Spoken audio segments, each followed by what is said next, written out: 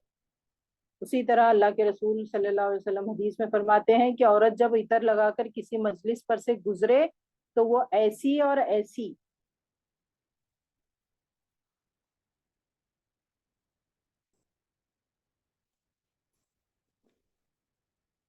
اللہ کے رسول صلی اللہ علیہ وسلم کی حدیث ہے پردے کے بارے میں اور بے حیائی کے بارے میں، اور وہ یہ ہے کہ عورت جب عطر لگا کر کسی مجلس پر سے گزرے تو وہ ایسی اور ایسی یعنی زانیہ ہے۔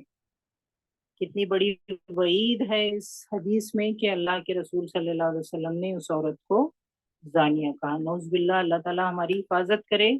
یہ بہت زیادہ عام چیز ہے کہ عورتیں خوشبو لگا کر باہر نکلتی ہیں۔ تو اللہ سبحانہ تعالیٰ ان ساری تعلیمات سے ہمیں یہ بتانا چاہتا ہے کہ عورت ہر طرح کی بے حیائی اور بے پردگی سے بالکل پوری طرح پرہیز کرتی رہے، تاکہ ایک اچھا معاشرہ، ایک با اخلاق معاشرہ، ایک کیا کہیں گے، دل جس کا دل صاف ہو، جن لوگوں کا دل صاف ہو، برائی سے بچا ہو، ایسا معاشرہ تیار ہو۔ مردوں سے مشابہت کرنے سے بھی سخت منع کیا گیا ہے۔ اللہ کے رسول صلی اللہ علیہ وسلم نے مردوں کی مشابہت اختیار کرنے والی عورتوں اور عورتوں کی مشابہت اختیار کرنے والے مردوں پر لعنت فرمائی۔ بٹ آج جو ماڈرنائزیشن کے نام پر جو کہا جاتا ہے کہ عورت اور مرد برابر ہے، کوئی فرق نہیں ہے، چاہے عورت مرد کا لباس پہنے، پوشاک پہنے یا اس طرح کے انداز اختیار کرے تو کوئی حرج نہیں، تو یہ بات بہت زیادہ ہمارے ذہنوں میں ڈالی جا رہی ہے، اور یہ ایک عورت کی ذمہ داری ہے کہ وہ اپنے بچوں کو اس چیز سے اپنے بچوں کی حفاظت کرتی رہے۔ اس کا نقصان یہ ہوتا ہے کہ عورت کی جو نفسیات ہے، جو سائیکالوجی ہے، یا پھر جو فیمیل کوالٹیز ہیں اس کی، وہ متاثر ہوتی ہے، نہ وہ مردوں میں شامل کی کرنے کے قابل رہتی ہے اور نہ عورتوں میں شامل کرنے کے قابل۔ تو اس لیے عورت کو صرف عورت بن کر رہنا بہت زیادہ ضروری ہے۔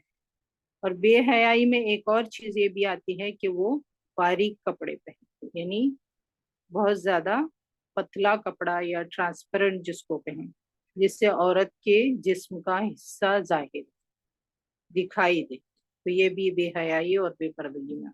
تو بے حیائی اور بے پردگی سے بچنے کے لیے کہا جا رہا ہے تاکہ ہمارے اندر فتنے نہ پیدا ہوں اور ہمارے اخلاق درست رہے۔ اس کے بارے میں اللہ کے رسول صلی اللہ علیہ وسلم فرماتے ہیں عورت جب بالغ ہو جائے تو اس کو لائق نہیں کہ اس کے جسم کا کوئی حصہ نظر آئے مگر چہرہ اور ہاتھ۔ اب یہ چہرہ اور ہاتھ کے بارے میں بھی الگ الگ اوپینینس ہیں کہ یہ بھی چھپانا چاہیے، تو یہ ایک الگ ٹاپک ہے پردے کا، انشاءاللہ موقع ملے گا تو اس پر اور بات کریں گے۔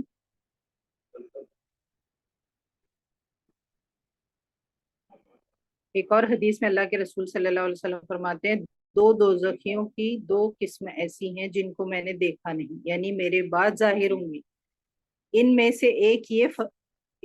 سے ایک یہ فرمایا کہ ایسی عورتیں جو کپڑے پہنی ہوں گی مگر ننگی، ان کے بارے میں فرمایا کہ جنت میں داخل ہو سکیں گے اور جنت کی خوشبو نہ پائیں گی، حالانکہ جنت کی خوشبو دور دور تک محسوس کی جا سکتی، تو اللہ تعالیٰ جنت سے ان کو اتنا زیادہ دور رکھے گا۔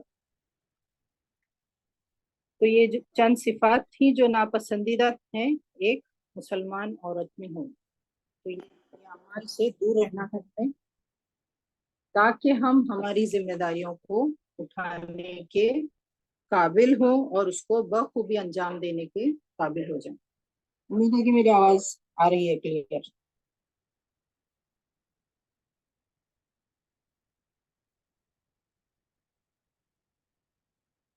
آواز آ رہی ہے میری کلیئر؟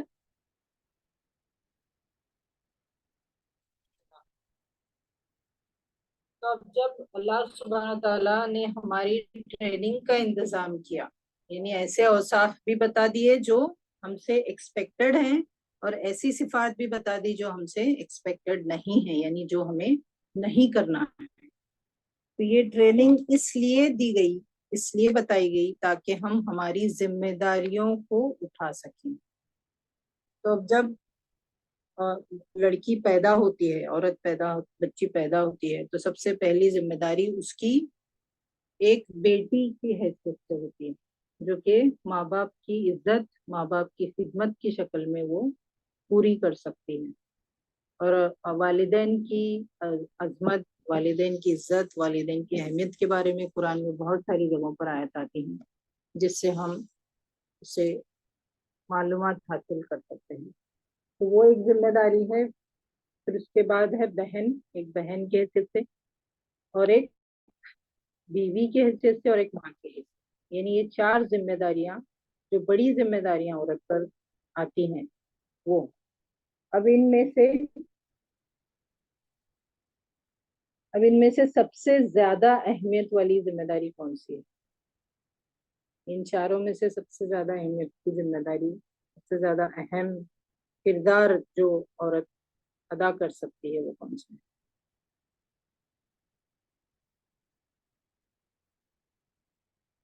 ماں کی۔ بہت صحیح کہا، بہت صحیح جواب ہے۔ ماں کی ذمہ داری سب سے بڑی ذمہ داری جو اللہ نے ہم کو دی ہے، عورتوں کو دی۔ تو پہلے جو میں بات کر رہی تھی وہ ایک بیٹی کی ذمہ داری، پھر اسی طرح بہن کی، تاکہ وہ اپنے بھائیوں کی بھی اصلاح کر سکے۔ اگر وہ خود اسلامی تعلیمات کو جانتی ہیں، اسلام پر چلتی ہیں، عمل کرتی ہیں، تو وہ باقی لوگوں کا بھی باقی لوگوں کی بھی اصلاح کر سکتی۔ پھر شادی کے بعد جو سب سے بڑی ذمہ داری آتی ہے عورت پر، وہ ہے اس کے شوہر کی عزت، اس کے شوہر کی اطاعت، اس کے شوہر کی خدمت۔ یعنی جس ذات سے اس کا تعلق بنتا ہے سب سے پہلے، وہ ہے شوہر سے۔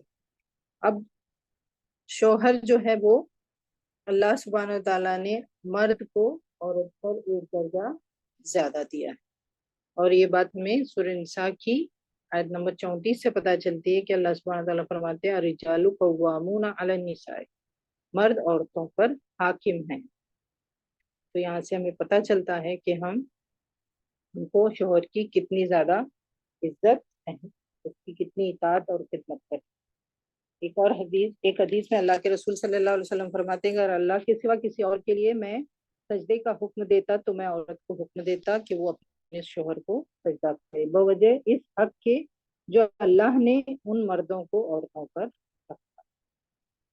یعنی اللہ کے سوا کسی اور کے لیے سجدے کی اجازت ہوتی تو عورت کو مرد کو سجدہ کرنے کی اجازت دیتی۔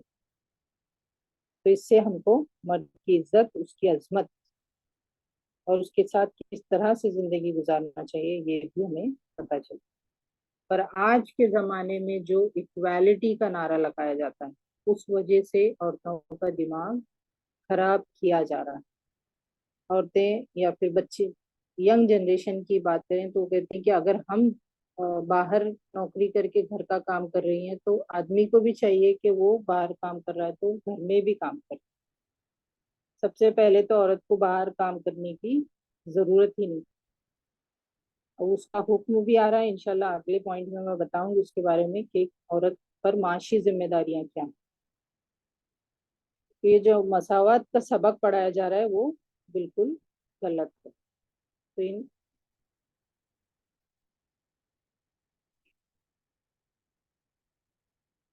ایک اور حدیث میں آتا ہے، اللہ کے رسول حضرت عائشہ رضی اللہ تعالیٰ عنہ نے اللہ کے رسول صلی اللہ علیہ وسلم سے پوچھا کہ عورت پر سب سے بڑا حق کس کا ہے؟ تو آپ نے فرمایا اس کے شوہر کا۔ تو یہاں سے ہمیں پتہ چلتا ہے کہ کس قدر شوہر کی اطاعت اور اس کی خدمت کرنی چاہیے۔ اس سے پہلے جو حدیث گزری کہ اگر وہ اپنے شوہر کی اطاعت کرے، یعنی جو چیزیں بتائی ہیں، 5 وقت کی نماز، روزے، شرمگاہ کی حفاظت، اور اس میں ایک پوائنٹ یہ بھی بتایا گیا ہے کہ اپنے شوہر کی اطاعت کرے، تو وہ جنت کے جس دروازے سے چاہے داخل ہو سکتے ہیں۔ اسی طرح ایک اور حدیث میں بتایا گیا ہے کہ آپ نے فرمایا، آپ صلی اللہ علیہ وسلم سے پوچھا گیا کہ سب سے اچھی عورت کون ہے؟ آپ نے فرمایا وہ عورت جو اپنے شوہر کو خوش کر دے جب وہ اس کو دیکھے، اور وہ اس کی فرمانبرداری کرے جب وہ کوئی حکم دے، اور اس کے خلاف نہ کرے، نہ اپنے نفس میں نہ اپنے مال میں، جس کو وہ ناپسند کرے۔ تو یہاں پر جب کبھی شوہر اپنی بیوی پر نظر ڈالے تو وہ خوش ہو جائے.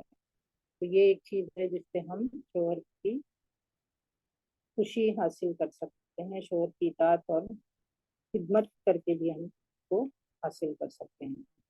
یعنی وہ ہمیشہ چستی میں رہے، اس کا اخلاق اچھا ہو، اور اگر خوبصورت ہو تو اور بھی اچھی بات. جب حکم دے تو اطاعت کرے، یعنی جو بھی حکم دیتا ہے بشرط یہ ہے کہ وہ شریعت کے خلاف نہ ہو، اللہ تعالیٰ کی نافرمانی کا حکم نہ ہو. یہ عورت پر فرض ہے کہ وہ اس کی اطاعت کرے، اور اسی طرح اپنے نفس و مال میں اس کے خلاف نہ جائے. یعنی اگر وہ اس کی اجازت کے بغیر کسی جگہ نہ جائیں، کسی سے نہ ملے. اور مال کی حفاظت یہ ہے کہ ضروریات جو دی گئی ہیں اس میں سے وہ بے جا خرچ نہ کرے، اور اس چیز کی تدبیر کرتی رہے کہ وہ کس طرح سے اپنے شوہر کے مال کو اچھی طرح سے استعمال کر سکے.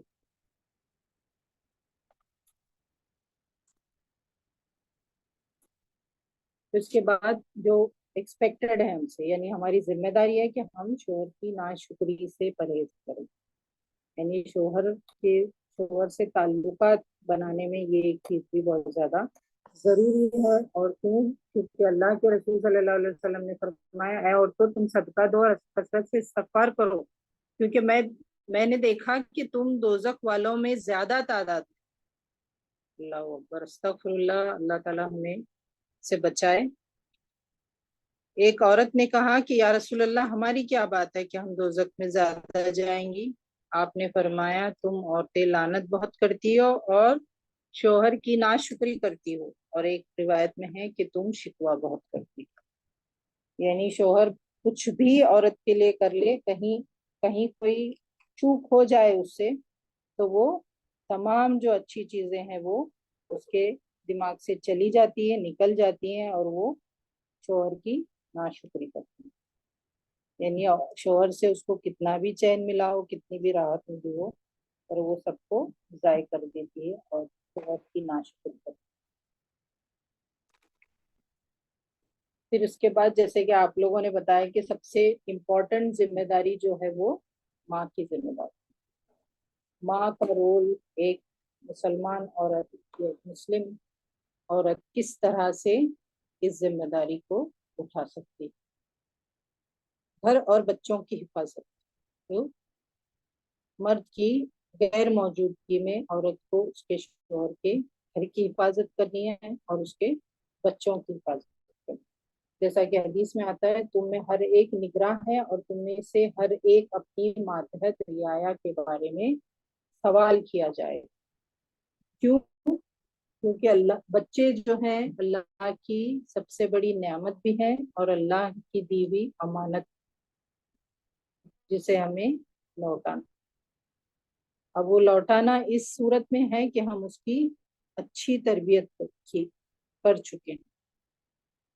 اگر اچھی تربیت نہ کی ہو تو وہ ہمارے لیے ہمیشہ کے لیے ہمارے لیے ایک گناہ کمانے کا ذریعہ بن سکتے ہیں، اور اللہ کے سامنے ہم جواب دہ ہوں گے اس کے.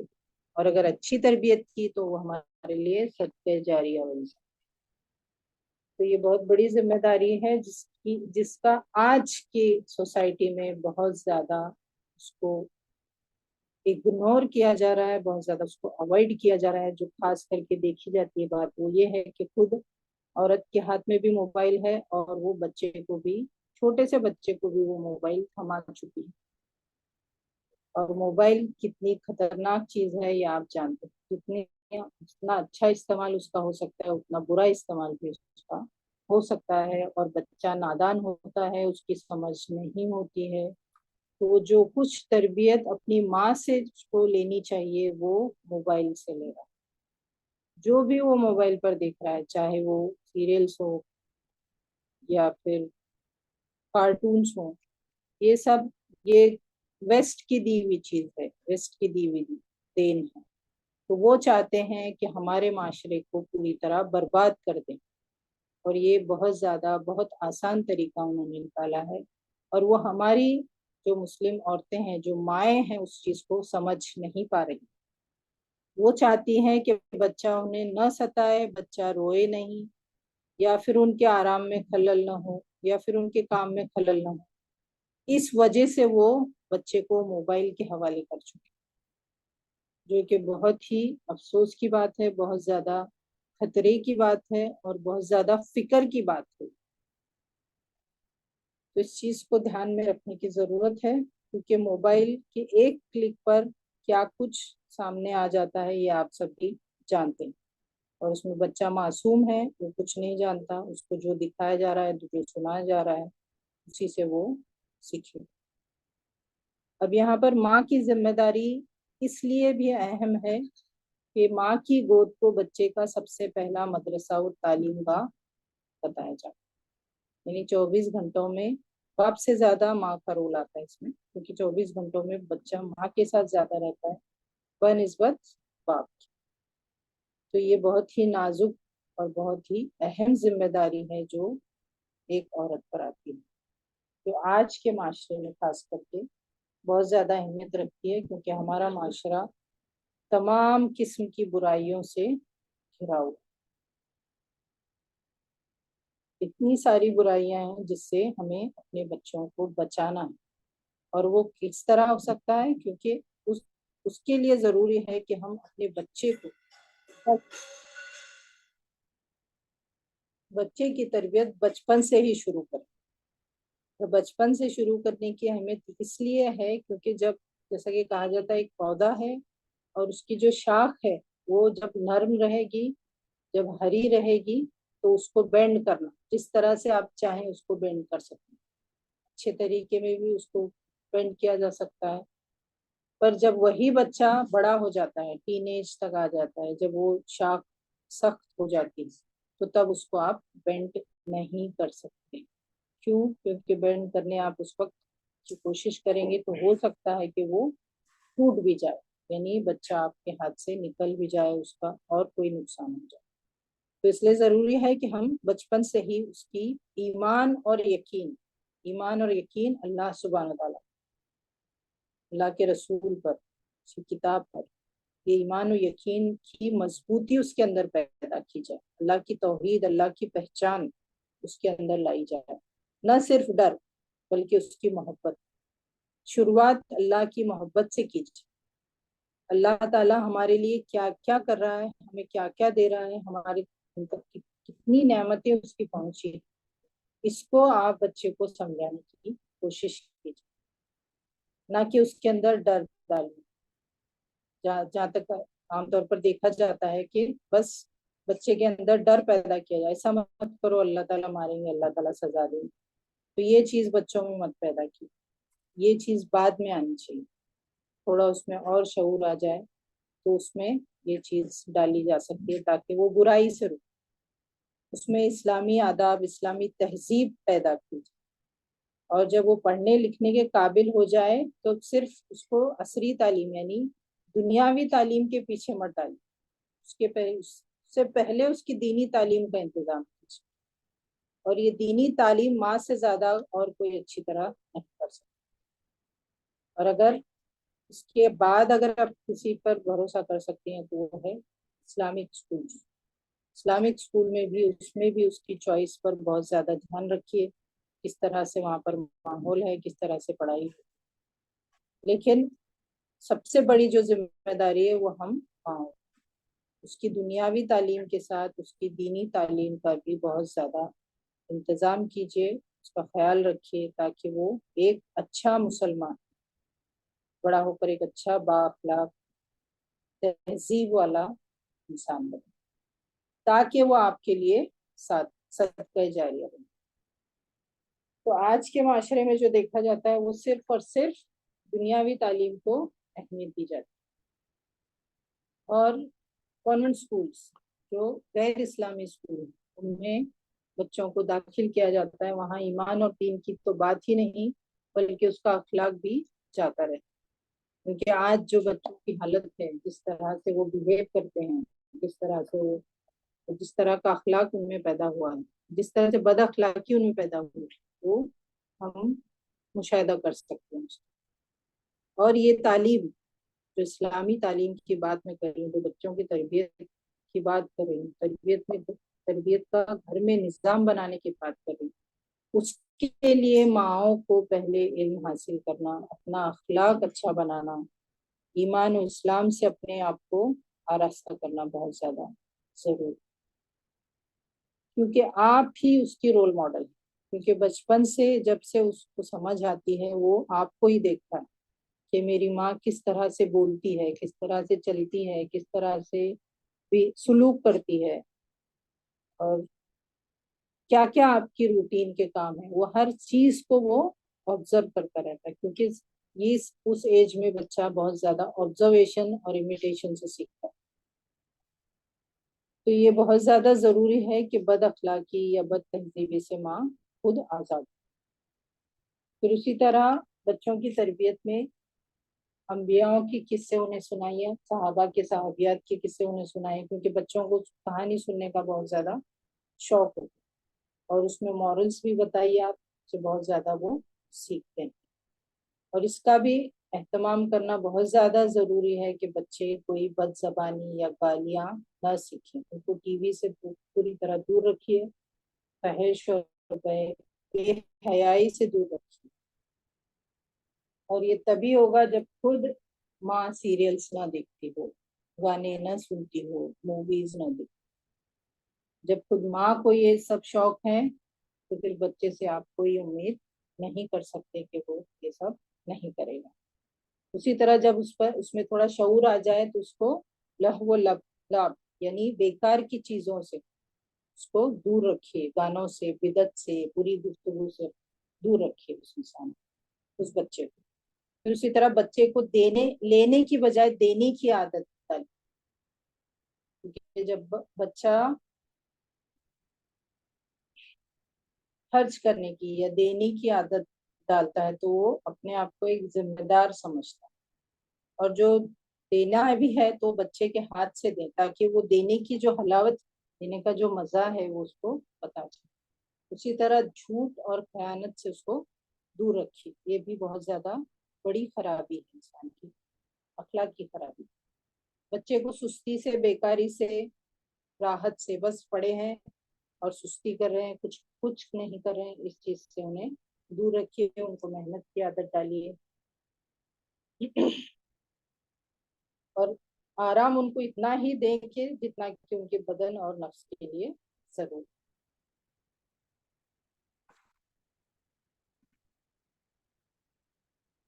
پھر اسی طرح حدیث میں آتا ہے کہ اللہ کے رسول صلی اللہ علیہ وسلم فرماتے ہیں، حضرت علی کی روایت ہے، اپنی اولاد کو 3 عادتوں پر تربیت کرو، ایک تمہارے نبی اکرم کی محبت، دوسرے نبی کے گھر والوں کی محبت، تیسرے تلاوت۔ اب یہاں پر نبی کی محبت اور نبی کے گھر والوں کی محبت یعنی صحابہ اکرام بھی اس میں شامل ہیں، تو یہاں پر پہلے ایمان اور عمل کی تعلیم دی جائے، یعنی ان کو سب سے پہلے ان پرسنالٹیز سے محبت کرنے کی ترغیب دیجیے، اس طرح سے ان کی تربیت، ان کو ہدایت کیجیے، کیونکہ ان کی محبت کیا ہے، ایمان کا تقاضا ہے، اور اتباع رسول اور اتباع آل رسول کے ذریعے سے ان کا عمل بھی درست ہو جائے، یعنی وہ جو کچھ کریں گے وہ اللہ کے رسول صلی اللہ علیہ وسلم کی اتباع میں۔ اسی طرح قرآن کی تلاوت، یعنی قرآن سے ان کو جوڑے رکھو، تم بچوں کو قرآن سکھاؤ اور قرآن ان کو باقی سب سکھا دے گا، یعنی قرآن کی تعلیمات ایسی کمپلیٹ ہے کہ اس کو دنیا کی کوئی بھی ایسی فیلڈ نہیں ہے جس میں اس کی رہنمائی نہیں، اس لیے اس کو قرآن سے جوڑے۔ اور جہاں رسول کی محبت کی بات ہے، وہ آج کل اگر ہم دیکھیں گے تو بچوں کو ان کا نام، ان کے صحابہ کا نام، یا ان کی اولاد کا نام، یا پھر ان کے ازواج کا نام، یا پھر 4 خلیفاؤں کے نام بھی پتہ نہیں، کیونکہ ہم نے آج کل کی سوسائٹی میں جو آئیڈلس بنا کے رکھے ہیں بچوں کے، وہ یا تو فلم سٹار ہوں گے، یا اسپورٹس مین ہوں گے، یا پھر دنیا داروں کی محبت ہوگی ان کے، تو پھر وہ دنیا ہی ان کے اندر بسی رہے گی۔ تو سب سے پہلا کام جو ہمیں کرنا ہے بچوں کا، بچپن سے ہی وہ سب سے پہلے تو اللہ کی پہچان، اللہ کی توحید، اور اس کے بعد اللہ کے رسول صلی اللہ علیہ وسلم کی محبت۔ یہ ہوئی بچوں کی تعلیم کی ذمہ داری، جو کہ بہت ہی اہم اور بہت ہی زیادہ ضروری ہے۔ اگر کمیونٹی بلڈنگ کی بات کریں ہم لوگ، تو جیسا کہ میں نے بتایا کہ جو ناپسندیدہ چیزیں ہیں اگر وہ عورت کے اندر اس سے دور رہے تو ایک اچھی کمیونٹی ڈیولپ ہو سکتی۔ اسی طرح عورت تعلیمی سرگرمیوں میں بھی حصہ لے سکتی، مگر شرط یہ ہے کہ اس کی فیملی سفر نہ ہو، اس کے بچے سفر نہ ہو اور اس کے شوہر سفر نہ ہو، یعنی فیملی کی جو بھی اس کا فرض ہے، جو بھی اس کی ذمہ داریاں ہیں، اس کو پورا کرنے کے بعد اگر شوہر کی اجازت سے اس کو وقت ملتا ہے تو وہ یہ سب کام کر سکتی۔ جیسے کہ تعلیم کی، اور دوسری جو چیز ہے پردے کا بہت زیادہ خیال رکھا جائے، اختلاط سے بچا جائے، یعنی جو مکس گیدرنگس ہوتی ہیں یا پھر مردوں سے اگر آپ کا انٹریکشن ہو رہا ہے تو اس سے بھی آپ کو پوری طرح بچنا۔ اگر ان تین چیزوں کا خیال رکھ کر آپ کچھ کمیونٹی کی خدمات انجام دے سکتی ہیں تو اللہ سبحانہ وتعالیٰ نے اس سے منع نہیں کیا ہے۔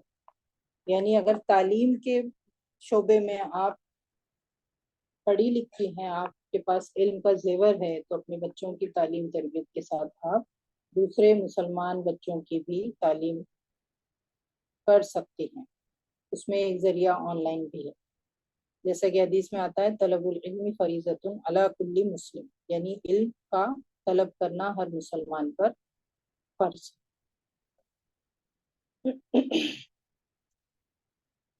پھر اسی طرح اگر ہم سیرت پڑھیں گے تو حضرت عائشہ رضی اللہ عنہ کی مثال ہمیں ملتی ہے کہ انہوں نے 2000 سے زائد حدیث کی راوی ہیں، وہ طب میں بھی مہارت رکھتی تھی، اور بڑے بڑے صحابہ ان کے پاس مسائل پوچھنے آتے تھے۔ تو یعنی عورت علم کے شعبے میں، علم کے میدان میں بہت کچھ کر سکتی ہے، تعلیمی میدان میں بہت کچھ کر سکتی ہے اگر وہ پڑھی لکھی ہے، اگر اللہ نے اس کو علم سے نوازا ہے تو یہ بہت زیادہ ایک مسلم معاشرے کے لیے فائدے کی بات ہے انشاءاللہ۔ اسی طرح عورت اور سماجی خدمات میں جو ہمیں سیرت سے یا پھر اللہ کے رسول کی زندگی سے جو پتہ چلتا ہے کہ عورتیں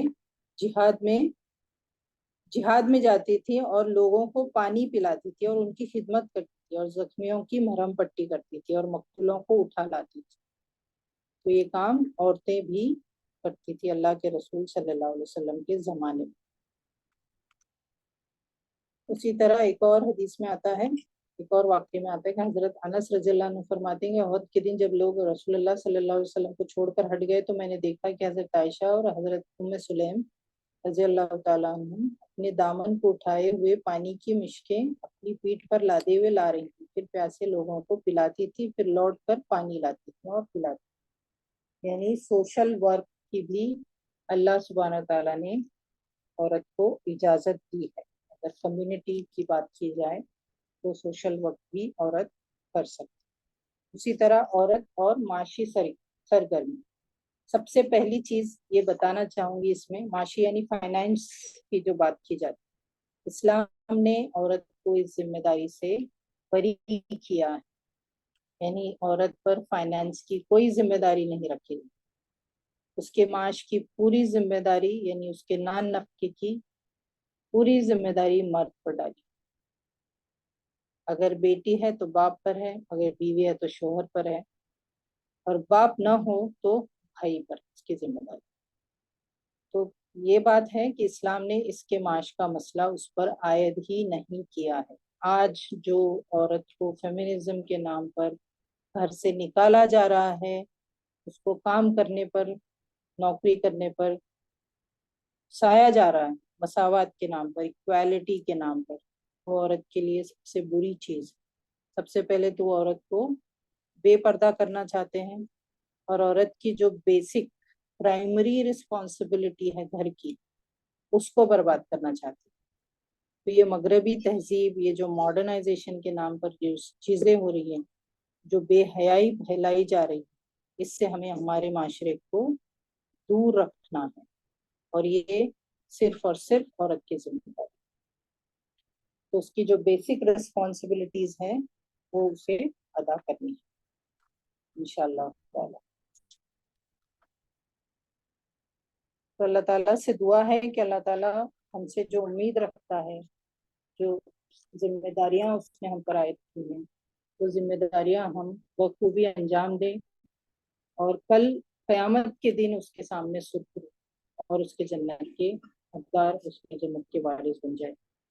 آمین یا رب العالمین.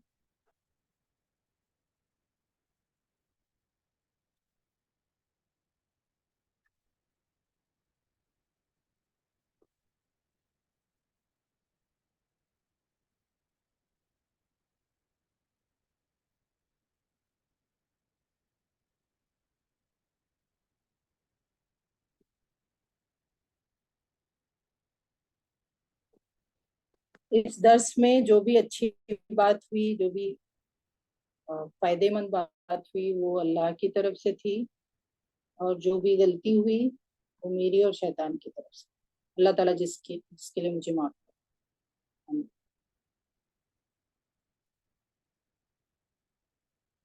کرتے ہیں پھر آپ کا درس کو. آخر دعوانا الحمدللہ رب العالمین. سبحانک اللہم و بحمدک، اشہد ان لا الہ الا انت، استغفرک و اتوب الیک. جزاکم اللہ خیر. آپ کا قیمتی وقت آپ نے دیا. اللہ تعالیٰ سے دعا ہے کہ اللہ تعالیٰ ہم سب کو جو بھی سنا اس پر عمل کرنے کی توفیق عطا فرمائے. اور اللہ تعالیٰ ہماری جو بھی کوششیں ہیں چھوٹی موٹی اس کو قبول کرے. اور آرگنائزرز کا بھی میں بہت زیادہ شکریہ ادا کروں گی. جزاک اللہ خیر. السلام علیکم ورحمۃ اللہ وبرکاتہ.